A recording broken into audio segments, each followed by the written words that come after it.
Marcus Thompson had always been the kind of soldier who followed orders without question. 23 years old, fresh out of basic training, he found himself stationed at Forward Operating Base Phoenix in the mountains of Afghanistan. The base was small, housing barely 200 soldiers, but it served as a crucial supply point for larger operations in the region. Marcus had been there for 3 months, and in that time, he'd learned to respect the chain of command above all else. Sergeant First Class David Rodriguez was his immediate superior, a man with 15 years of military experience and a reputation for being both fair and firm.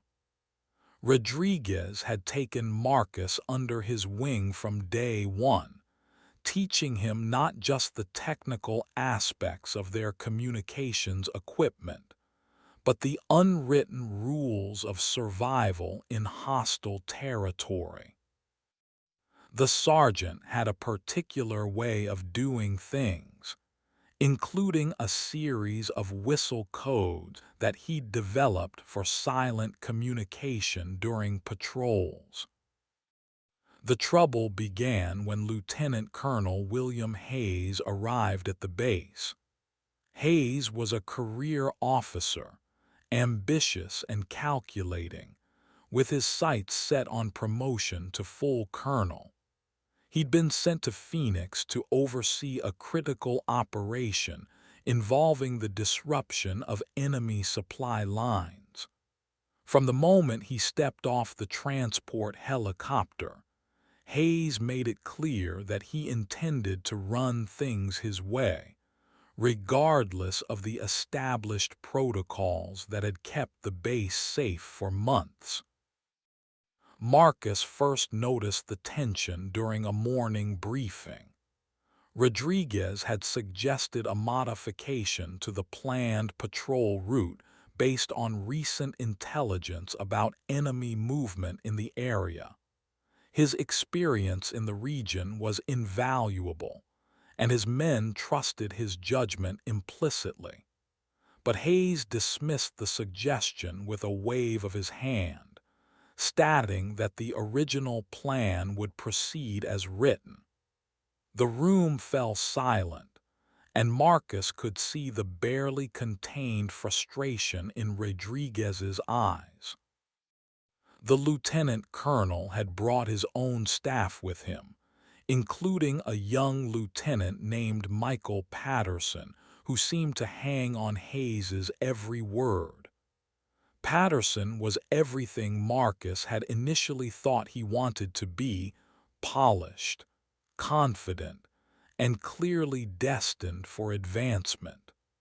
But as the days passed, Marcus began to see through the facade. Patterson was more interested in impressing his superior than in the welfare of the soldiers under his command. The breaking point came during a particularly dangerous reconnaissance mission. Intelligence had indicated that a high-value target was moving through the area, and Hayes was determined to intercept him. Rodriguez had studied the terrain carefully and identified several potential ambush points where the enemy might be waiting. He developed a complex series of whistle signals that would allow the patrol to communicate silently if they encountered trouble. But Hayes had other ideas. He wanted to take a more direct route, arguing that speed was more important than caution. When Rodriguez respectfully disagreed, Hayes pulled him aside for a private conversation that left the sergeant looking grim and defeated. Later, Marcus would learn that Hayes had threatened to write Rodriguez up for insubordination if he continued to question orders. The mission proceeded as Hayes had planned, with Patterson leading the patrol and Rodriguez relegated to a supporting role. Marcus was assigned to the communications team, responsible for maintaining contact with the base and coordinating with other units in the area. As they moved out into the rugged terrain, he couldn't shake the feeling that they were walking into a trap. The enemy had been watching and waiting. They knew the Americans would come, and they had prepared accordingly. The patrol walked directly into an ambush that would change everything. The first shots rang out just as the sun began to set behind the mountains. Marcus hit the ground hard, his radio crackling with confused voices as the patrol scattered for cover. The enemy had positioned themselves perfectly, using the natural terrain to create a killing field that the Americans had walked directly into. Muzzle flashes lit up the growing darkness from 3 different directions, and Marcus realized with growing horror that they were completely surrounded. Lieutenant Patterson's voice came through the radio, high-pitched and panicked. "Base, this is Patrol 7. We're taking heavy fire. Request immediate support." The response was immediate but not encouraging. The nearest support was at least 20 minutes away, and in a firefight like this, 20 minutes might as well have been 20 hours. Marcus crawled toward Rodriguez, who had taken cover behind a large boulder about 30 yards away. The sergeant was calm despite the chaos around him, his trained eyes scanning the enemy positions and calculating their options. When Marcus reached him, Rodriguez grabbed his radio and began issuing orders with the kind of steady authority that comes from years of experience. "Listen up, people," Rodriguez said, his voice cutting through the noise of gunfire. "We're going to get out of this, but we need to work together. Johnson, I need you to lay down suppressing fire on the ridge to our north. Williams, you take the rocks to our east. Everyone else, stay low and wait for my signal." But even as Rodriguez tried to organize a response, it was clear that Patterson was losing control of the situation. The young lieutenant was shouting contradictory orders, his panic spreading to some of the younger soldiers. Marcus watched in dismay as the patrol began to fragment, with some soldiers following Rodriguez's orders while others tried to follow Patterson's increasingly erratic commands. The enemy seemed to sense the Americans' confusion and pressed their advantage. The incoming fire intensified, and Marcus could hear the distinctive whistle of mortar rounds being fired from somewhere in the distance. They had perhaps 2 minutes before those rounds would start falling on their position.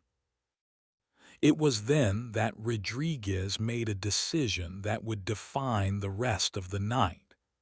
He brought a whistle to his lips and began to play a complex series of notes that Marcus had never heard before.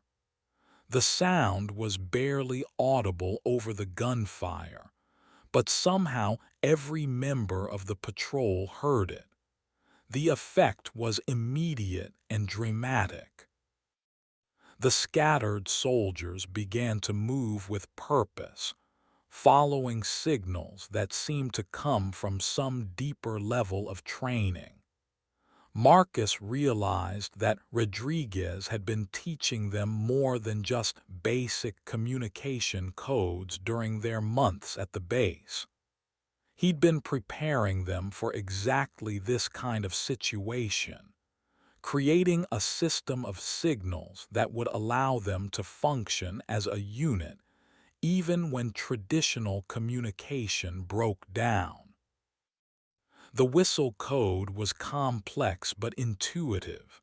Short, sharp notes meant move forward. Long, low notes meant fall back. A series of rapid notes meant converge on my position. As Rodriguez continued to play, the patrol began to reform around him, leaving Patterson isolated and increasingly irrelevant. Marcus found himself moving without conscious thought, his body responding to the signals as if they were a language he'd always known. He grabbed his radio and began coordinating with the other communications specialists, using Rodriguez's signals to direct artillery support and air cover with a precision that would have been impossible under normal circumstances. The enemy had planned their ambush well, but they hadn't counted on the Americans' ability to adapt. As the patrol reformed under Rodriguez's guidance, they began to fight back with a coordination that surprised even themselves. The whistle codes allowed them to execute complex maneuvers without revealing their intentions to the enemy. Within minutes, the tide of the battle began to turn. The surrounded patrol had become a deadly organism, moving and fighting as one. The whistle codes continued to echo across the battlefield as Rodriguez orchestrated what could only be described as a masterpiece of small unit tactics. Marcus watched in amazement as soldiers who had been scattered and confused just minutes before began to move with the precision of a well-rehearsed dance.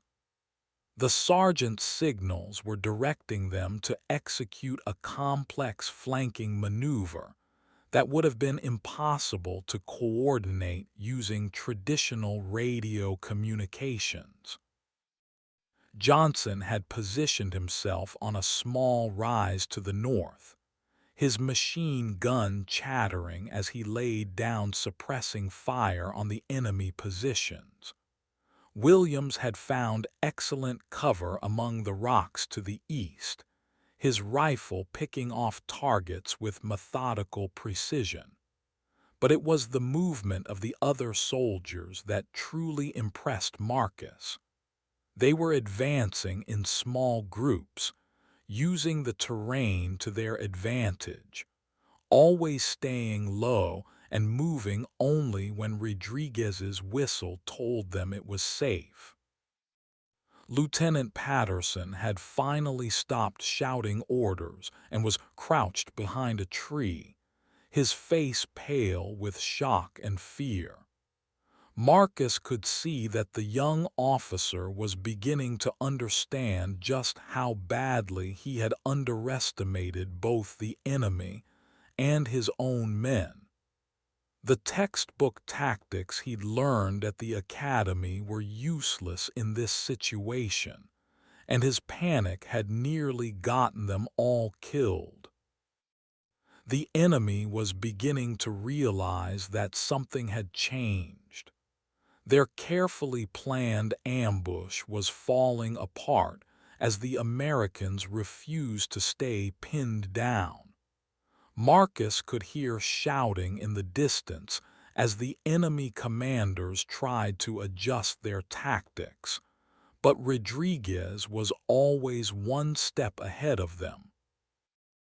A new series of whistle signals indicated that it was time for the final phase of the operation. Marcus grabbed his radio and began calling in the coordinates for a precision artillery strike. The numbers had to be perfect, too close, and they would hit their own men. Too far and the enemy would have time to escape. The artillery rounds began to fall just as Rodriguez led the final assault. The combination of precise firepower and coordinated movement was devastating. The enemy positions that had seemed so impregnable just an hour before were overrun in a matter of minutes. When the shooting finally stopped, Marcus found himself standing in the middle of what had been the enemy command post. The ambush had been turned into a rout, and the patrol had captured valuable intelligence along with several prisoners. But more importantly, they had all survived a situation that should have been a death trap. Rodriguez was standing nearby, his whistle still hanging around his neck, surveying the battlefield with the calm professionalism that had saved their lives. Marcus approached him, still trying to process what had just happened. "Sergeant," Marcus said, his voice filled with admiration. "That was incredible. How did you know those signals would work?"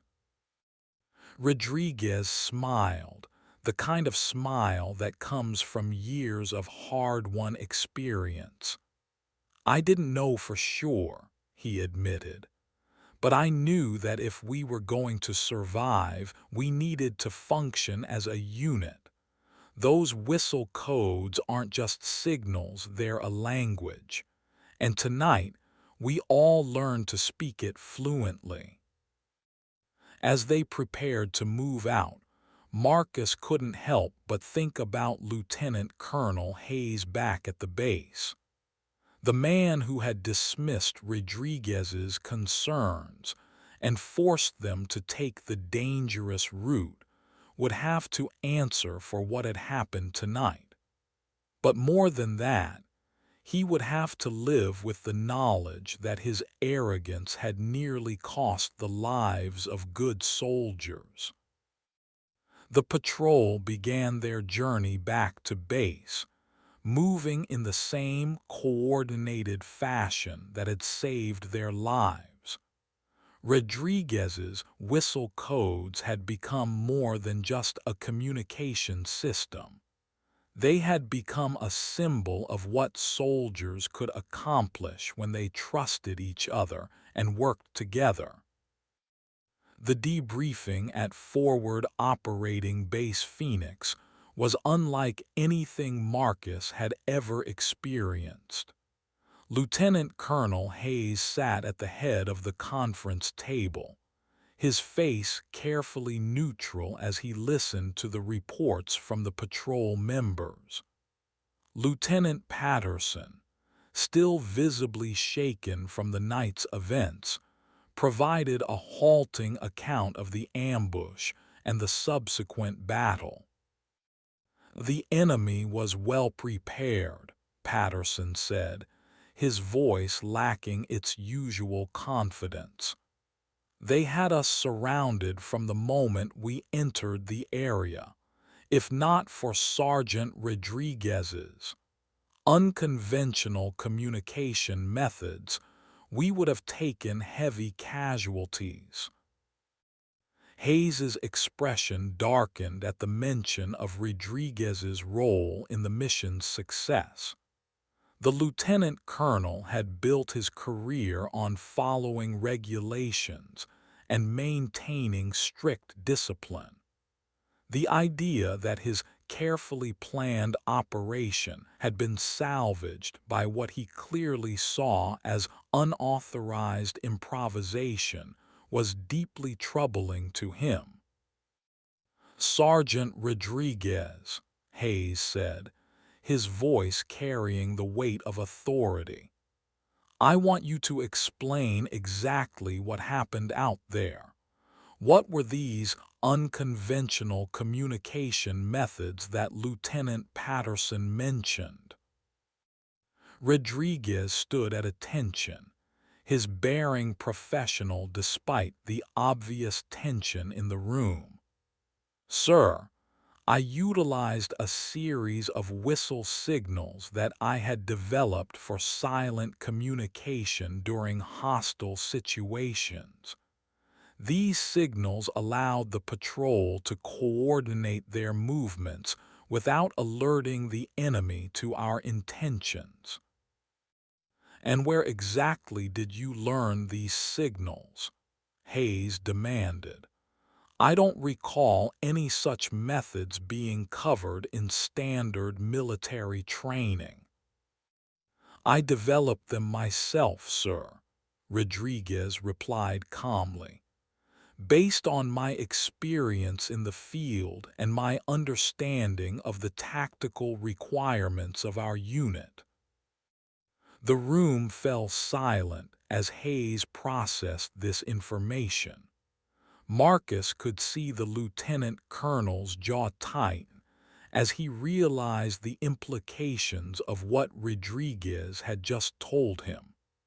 Not only had the sergeant acted outside of established protocols, but he had also trained his men to use unauthorized communication methods. Sergeant, you are telling me that you took it upon yourself to develop and implement tactical procedures without proper authorization. Hayes's voice was dangerously quiet. Do you understand that such actions constitute a serious breach of military discipline? Rodriguez's response was immediate and unwavering. Sir, with respect, my primary responsibility is to ensure the safety and effectiveness of the soldiers under my command. The whistle codes served that purpose and likely saved lives tonight. Marcus watched the exchange with growing unease. He could see that Hayes was more concerned with maintaining his authority than with acknowledging the success of the mission. The lieutenant colonel's ambition was blinding him to the reality of what had happened in the field. That's not your decision to make, Sergeant, Hayes snapped. You are a non-commissioned officer, not a tactical innovator. Your job is to follow orders and implement established procedures, not to create your own. The other members of the patrol exchanged glances, clearly uncomfortable with the direction the debriefing was taking. Marcus could see Johnson and Williams shifting in their seats, their respect for Rodriguez evident despite the formal setting. Sir, Rodriguez said carefully, I understand your concerns about protocol, but I would respectfully submit that the results speak for themselves. The patrol completed its mission, captured valuable intelligence, and returned without casualties. In my experience, that constitutes a successful operation. Hayes leaned forward, his eyes narrowing. Your experience, Sergeant, is not the standard by which we measure success in this command. Military effectiveness depends on discipline, proper training, and adherence to established procedures. What you did tonight was dangerous improvisation that could have resulted in disaster. Marcus felt a surge of anger at Hayes's words. The lieutenant colonel was essentially arguing that Rodriguez should have allowed the patrol to be overrun, rather than using unconventional methods to save them. It was a level of bureaucratic thinking that Marcus found both infuriating and incomprehensible. "Permission to speak, sir," Marcus found himself saying before he could stop himself. Hayes turned his attention to the young soldier, his expression suggesting that he was not pleased with the interruption. "What is it, Specialist Thompson?" "Sir, I was there tonight. I saw what happened. Sergeant Rodriguez's signals saved our lives. Without them, we would have been scattered and confused, easy targets for the enemy. His methods worked." The tension in the room became palpable as Marcus finished speaking. Lieutenant Colonel Hayes's face had gone completely rigid, and Marcus could see that he had just made a potentially career-ending mistake. But as he looked around the table at his fellow soldiers, he saw nods of agreement and expressions of support. They had all been there, and they all knew the truth. "Specialist Thompson," Hayes said, his voice dangerously quiet, "you are out of line. This debriefing is for senior personnel to discuss operational matters, not for junior enlisted to offer their opinions." "With respect, sir," Marcus continued, surprising himself with his boldness, "I'm not offering an opinion. I'm stating facts. The whistle codes worked. They saved our lives and allowed us to complete the mission successfully." Other members of the patrol began to speak up, their voices joining Marcus's in support of Rodriguez. Johnson described how the signals had allowed him to coordinate his machine gun fire with the movement of the other soldiers. Williams explained how the codes had enabled him to provide precise sniper support without revealing his position to the enemy. Hayes's face was growing redder with each testimony, and Marcus could see that the lieutenant colonel was losing control of the situation. The unanimous support for Rodriguez was undermining his authority and making his criticism of the sergeant appear petty and vindictive. "That's enough," Hayes finally exploded. "I will not have my authority questioned by a group of enlisted men who clearly don't understand the broader implications of their actions. Sergeant Rodriguez, you are hereby relieved of your duties pending a full investigation into your conduct." The room erupted in protest, but Hayes continued speaking over the objections. "Furthermore, I am recommending that you be court-martialed for failure to follow proper procedures and for conducting unauthorized training of personnel under your command." Rodriguez remained standing at attention, his face showing no emotion despite the severity of the charges being leveled against him. "I understand, sir," he said simply. "You do not understand," Hayes snarled. "You think you're some kind of hero because you managed to improvise your way out of a difficult situation. But what you've actually done is demonstrate a complete lack of respect for military discipline and proper authority." Marcus felt his anger boiling over. The injustice of the situation was overwhelming, and he found himself standing up despite the potential consequences. "Sir, this is wrong. Sergeant Rodriguez is a good soldier who saved our lives. He doesn't deserve to be punished for doing his job."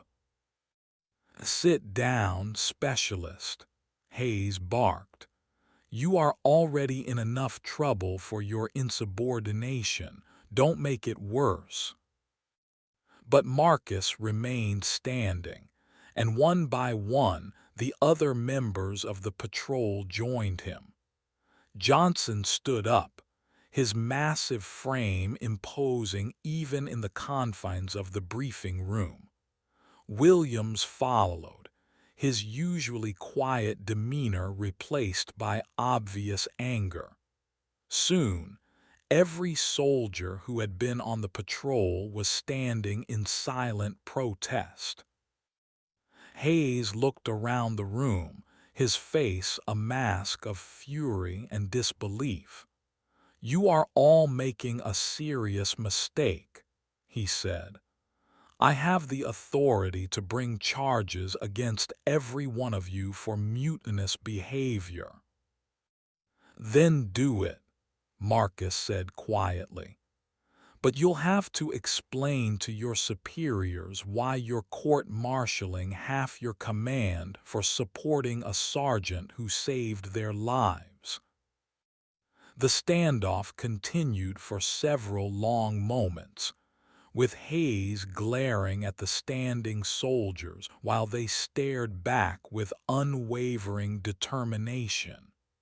Finally, Lieutenant Patterson cleared his throat and spoke for the first time since his initial report. "Sir," Patterson said carefully, "perhaps we should consider the full context of what happened tonight. The mission was successful, and the unconventional methods used by Sergeant Rodriguez were instrumental in that success."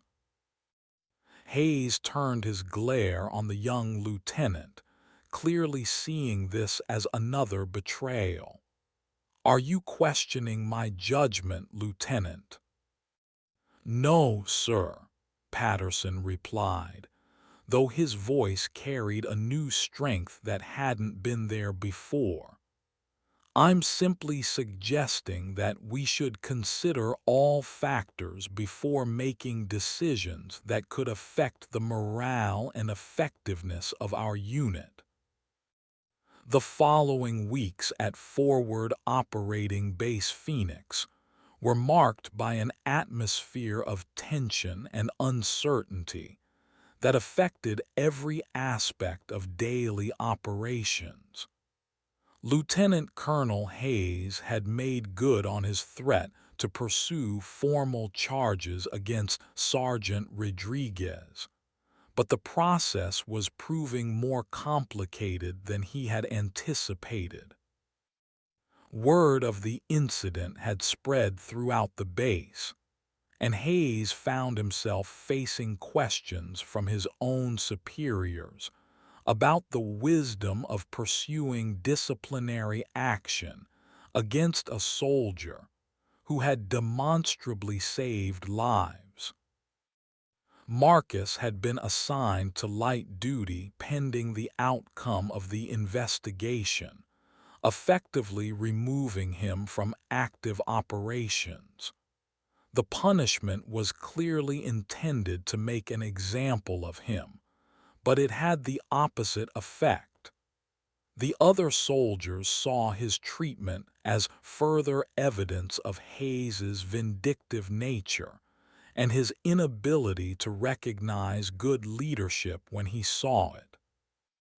The whistle codes that Rodriguez had developed became a symbol of resistance throughout the base. Soldiers would use them during routine operations, partly out of practical necessity, and partly as a form of protest against Hayes's authoritarian approach. The codes were effective, and their use was spreading beyond Rodriguez's original unit to other parts of the base. Hayes responded to this development with increasing frustration, issuing orders that the unauthorized communication methods were to be discontinued immediately. But enforcing such an order proved impossible. The codes were too useful, and the soldiers had too much respect for Rodriguez to abandon something that had saved their lives. Meanwhile, Marcus had been conducting his own quiet investigation into Hayes's background and methods. What he discovered was troubling but not surprising. The lieutenant colonel had a history of conflicts with non-commissioned officers who challenged his authority. He had been transferred from his previous command under circumstances that suggested similar problems with morale and discipline. The breakthrough came when Marcus learned that Hayes had altered the original intelligence reports about the area where the ambush had occurred. Rodriguez's concerns about enemy activity in the region had been accurate, but Hayes had suppressed this information to avoid admitting that his chosen route was dangerous. This revelation changed everything. Marcus realized that Hayes hadn't just been wrong about the tactical situation. He had been deliberately deceptive. The lieutenant colonel had knowingly sent the patrol into danger and then tried to punish the man who had saved them from his mistakes. Marcus brought this information to Rodriguez, who was confined to base pending the outcome of his court-martial proceedings. The sergeant listened carefully to Marcus's findings, his expression growing more serious with each detail. "This is bigger than just my career," Rodriguez said finally. "If Hayes is willing to falsify intelligence reports to protect his reputation, then he's putting the entire base at risk. We need to get this information to someone who can act on it." The problem was finding someone in the chain of command who would be willing to listen. Hayes had been careful to cultivate relationships with his superiors, and his reputation as a disciplined officer worked in his favor. But Marcus had an idea that might change the equation. During his investigation, Marcus had discovered that Colonel Sarah Mitchell, the base commander's deputy, had served with Rodriguez several years earlier. She was known for her integrity and her willingness to support good soldiers, regardless of their rank. If anyone would be willing to listen to their concerns about Hayes, it would be her. The meeting with Colonel Mitchell was arranged through unofficial channels, with Marcus and Rodriguez meeting her in her private office after normal duty hours. Mitchell listened carefully to their presentation, asking pointed questions about the intelligence reports and the circumstances surrounding the ambush. "These are serious allegations," Mitchell said when they had finished. "If what you're telling me is true, then Lieutenant Colonel Hayes has not only acted improperly, but has actively endangered the lives of his men." Rodriguez nodded grimly. "Ma'am, I've served under many officers in my career. I understand the importance of following orders and maintaining discipline. But I also understand that an officer's first responsibility is to his soldiers. Hayes has forgotten that." Mitchell studied the documents that Marcus had gathered, her expression growing more concerned with each page. "I'm going to need to verify this information independently," she said. "But if these intelligence reports were altered as you suggest, then we have a problem that goes far beyond a simple disciplinary matter." The investigation that followed Colonel Mitchell's intervention moved with a speed and thoroughness that surprised everyone at Forward Operating Base Phoenix. Within days, a team of investigators from higher headquarters had arrived to examine the intelligence reports and interview the personnel involved in the ambush incident. Marcus found himself called to testify before the investigating officers, along with every other member of the patrol that had been ambushed.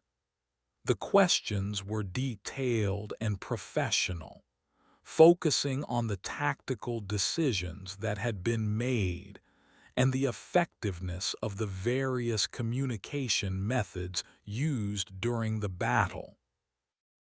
What emerged from these interviews was a picture of systematic deception and poor judgment on the part of Lieutenant Colonel Hayes. The investigators discovered that he had not only altered the intelligence reports, but had also suppressed recommendations from other experienced non-commissioned officers who had raised concerns about operational security. The whistle codes that Rodriguez had developed were examined in detail, with tactical experts brought in to evaluate their effectiveness. The conclusion was unanimous. The codes represented an innovative solution to a real operational problem, and their use had been instrumental in the success of the mission. Hayes, meanwhile, was becoming increasingly isolated as the investigation progressed. His attempts to influence the outcome by emphasizing his authority and questioning the loyalty of his accusers fell on deaf ears. The investigators were more interested in facts than in maintaining the appearance of military hierarchy. The turning point came when Lieutenant Patterson was called to testify.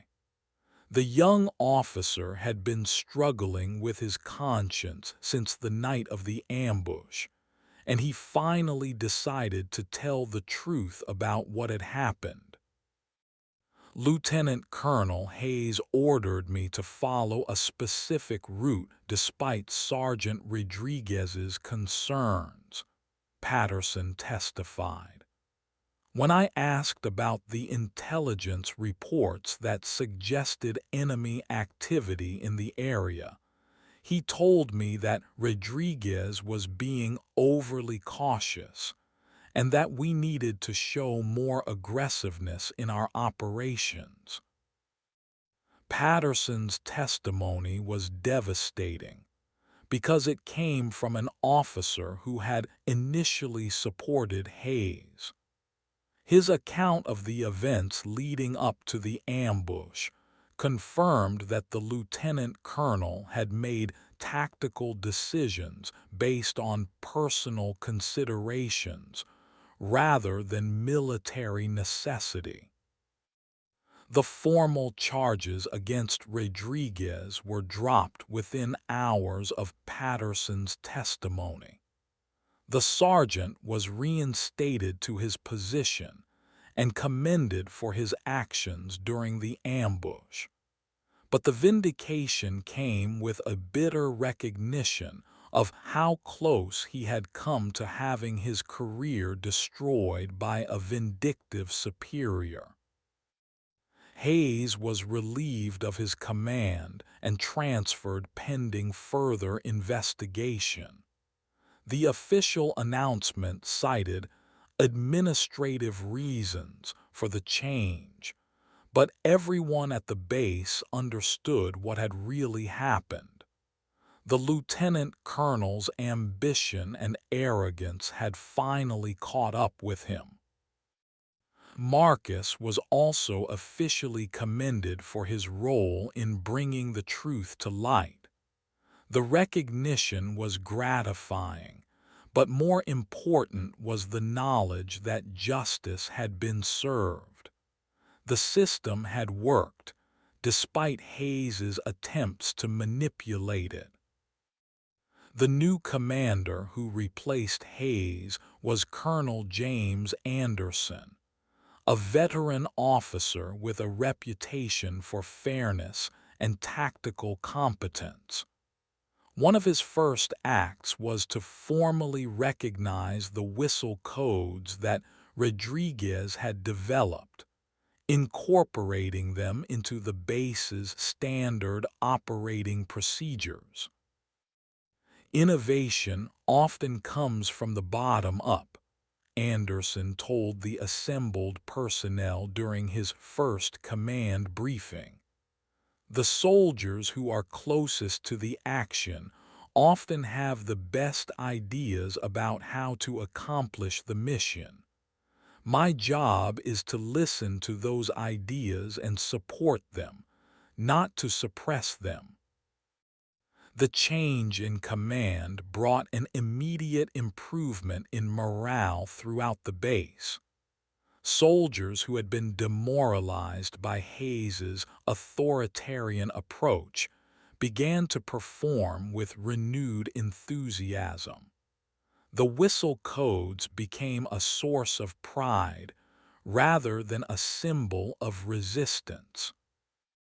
Marcus found himself promoted to corporal, a recognition of his leadership during the investigation. But more importantly, he had learned valuable lessons about the importance of moral courage and the responsibility that comes with military service. 6 months after the ambush, Marcus stood on the observation deck of Forward Operating Base Phoenix, watching the sun set over the mountains. The base had been transformed under Colonel Anderson's leadership, becoming a model of effective military operations and high morale. The whistle codes that had once been a source of controversy were now being studied and adopted by other units throughout the region. Sergeant Rodriguez had been promoted to Sergeant First Class, a recognition of his tactical innovations and his dedication to his soldiers. He continued to refine and improve the whistle codes, working with communications specialists to develop new applications for the system. The impact of the codes extended far beyond their original purpose.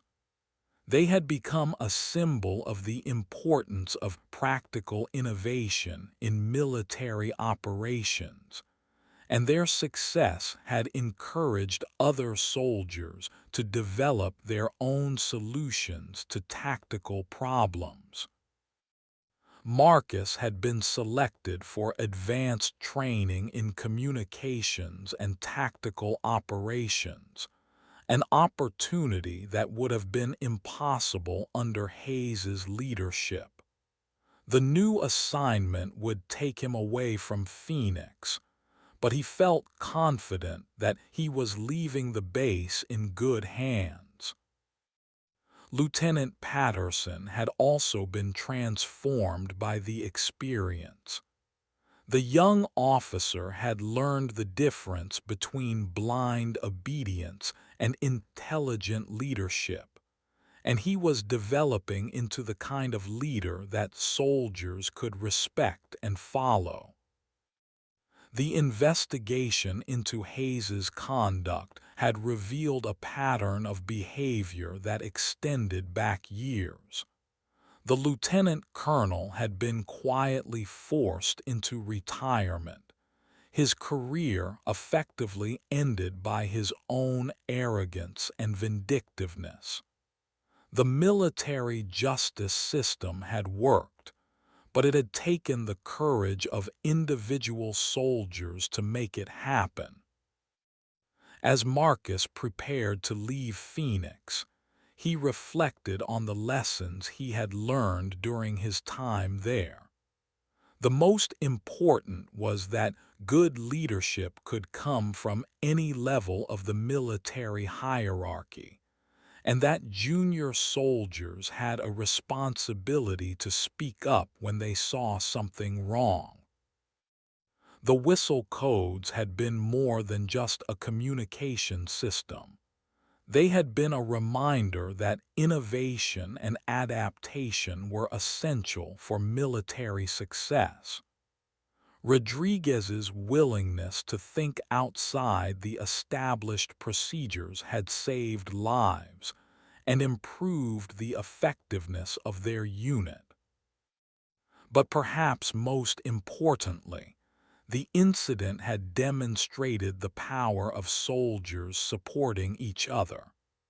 When Marcus had stood up in that briefing room, he had been joined by his fellow soldiers in a display of unity that had ultimately led to justice being served. The base continued to use the whistle codes long after Marcus's departure, and they eventually became part of standard military training. Rodriguez's innovation had become institutionalized, a lasting reminder of the importance of practical solutions to real problems. Years later, when Marcus was a senior non-commissioned officer himself, he would tell the story of the whistle codes to young soldiers under his command. He would emphasize the importance of moral courage and the responsibility that comes with military service. The codes themselves evolved over time, becoming more sophisticated and finding new applications in different types of operations. But their fundamental purpose remained the same: to enable soldiers to communicate effectively and work together as a team, even in the most challenging circumstances. Marcus's military career flourished in the years that followed, and he never forgot the lessons he had learned at Forward Operating Base Phoenix. He made it a point to listen to the ideas of junior soldiers and to support innovation at every level of command. The story of the whistle codes became a case study in military leadership schools, used to illustrate the importance of practical innovation and the dangers of rigid thinking. Students learned about the tactical effectiveness of the codes, but they also learned about the human drama that had surrounded their development and implementation. As Marcus advanced through the ranks, he carried with him the memory of that night when they had been surrounded and seemingly doomed. The whistle codes had saved their lives, but more than that, They had taught him about the true nature of leadership and the importance of standing up for what was right. He established a tradition in every unit he commanded, encouraging junior soldiers to develop their own solutions to tactical problems and creating an environment where innovation was welcomed rather than suppressed. The results were consistently positive, with his units achieving high levels of effectiveness and morale. The whistle codes themselves continued to evolve, with new generations of soldiers adding their own refinements and applications. What had started as Rodriguez's personal solution to a communication problem had become a permanent part of military doctrine, proof that good ideas could come from anywhere in the organization. Marcus eventually rose to the rank of Command Sergeant Major, the highest enlisted position in the military. Throughout his career, he never forgot the lessons he had learned from Rodriguez about the importance of putting soldiers first and the value of practical innovation. When he retired from military service, Marcus was invited to speak at the dedication of a new training facility named in honor of Rodriguez, who had been killed in action several years earlier during another deployment. The facility was designed to teach advanced tactical communications, with a special emphasis on the whistle codes that had become Rodriguez's legacy.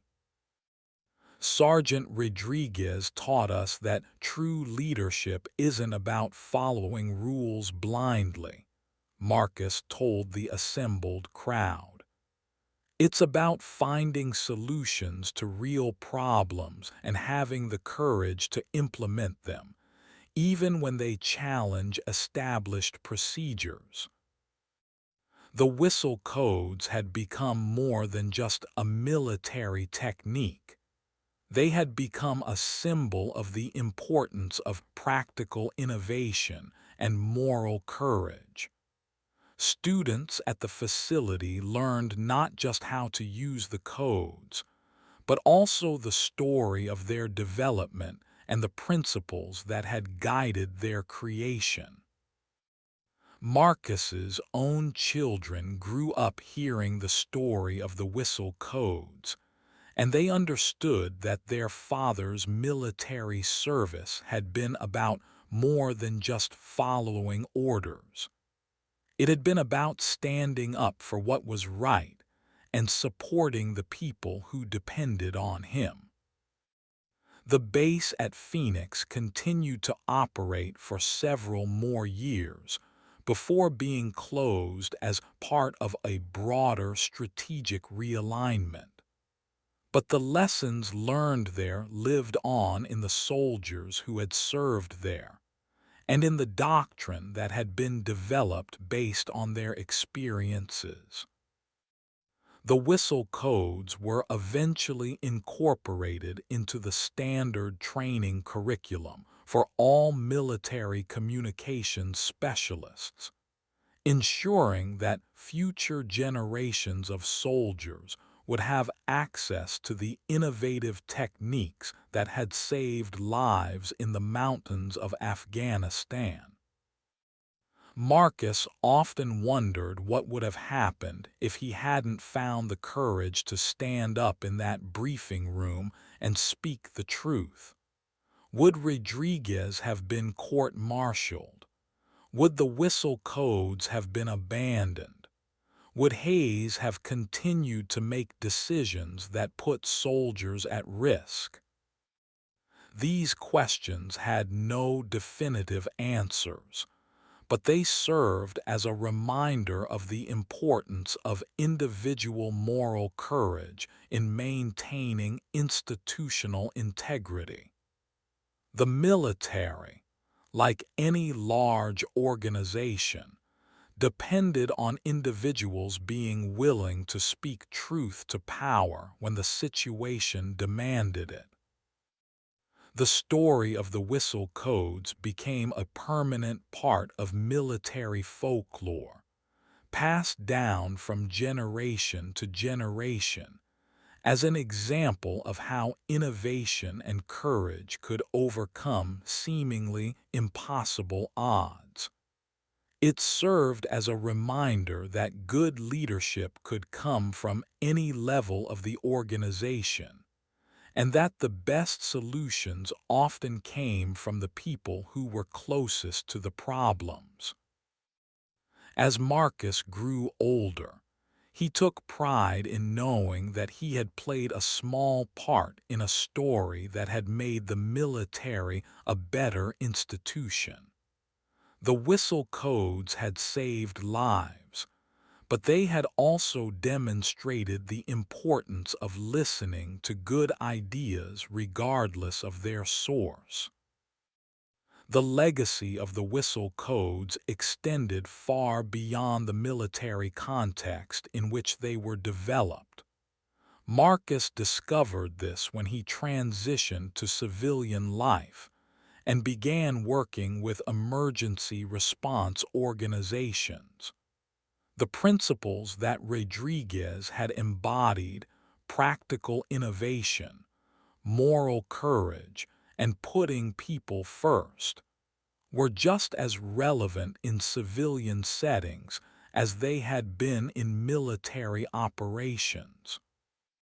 Marcus found himself consulting with police departments, fire departments, and emergency medical services, helping them develop their own innovative solutions to communication challenges. The whistle codes themselves were adapted for use in urban environments, where traditional radio communication could be compromised by interference or enemy action. The principles behind the codes were even more widely applicable. The idea that frontline personnel often had the best insights into operational problems, and that their innovations should be supported rather than suppressed, resonated with leaders in many different fields. Marcus eventually established a consulting firm specializing in organizational leadership and innovation. His client list included corporations, government agencies, and nonprofit organizations, all seeking to create environments where practical solutions could be developed and implemented effectively. The story of the whistle codes became a central part of Marcus's presentations to corporate leaders, illustrating the importance of listening to employees at all levels and creating systems that rewarded innovation rather than punishing it. The parallels between military and corporate leadership were often striking, with many organizations suffering from the same kind of rigid thinking that had nearly destroyed Rodriguez's career. In one particularly memorable case, Marcus worked with a large technology company that was struggling with communication problems between its engineering teams and its management structure.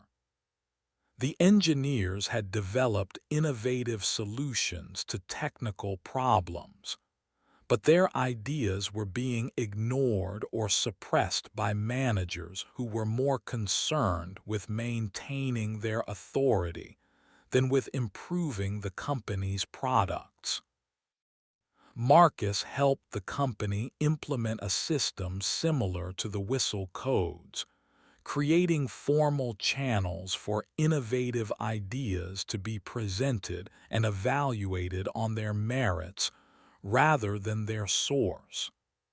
The results were dramatic, with the company's productivity and employee satisfaction both improving significantly. The experience reinforced Marcus's belief that the lessons learned at Forward Operating Base Phoenix had universal application.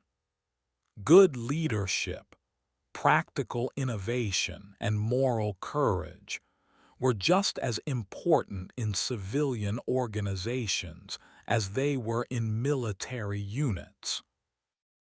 As his consulting business grew, Marcus began to write about his experiences, publishing articles in leadership journals, and eventually writing a book about the Whistle codes and their broader implications. The book became a bestseller, with readers from many different backgrounds finding inspiration in the story of how a group of soldiers had stood up to injustice and created something positive in the process. The book's success led to speaking engagements at leadership conferences and business schools, where Marcus continued to spread the message that good ideas could come from anywhere in an organization, and that leaders had a responsibility to listen to and support innovation at all levels. Students at these institutions often asked Marcus about the personal cost of standing up to authority, and he was always honest about the risks involved. There are no guarantees, he would tell them, but the cost of not speaking up is often much higher than the cost of taking a stand. The Whistle codes themselves continued to evolve and find new applications decades after their original development. Emergency response teams used them for operations in noisy environments where radio communication was difficult. Search and rescue teams adapted them for use in wilderness operations, where maintaining silence was important for safety reasons. Military units.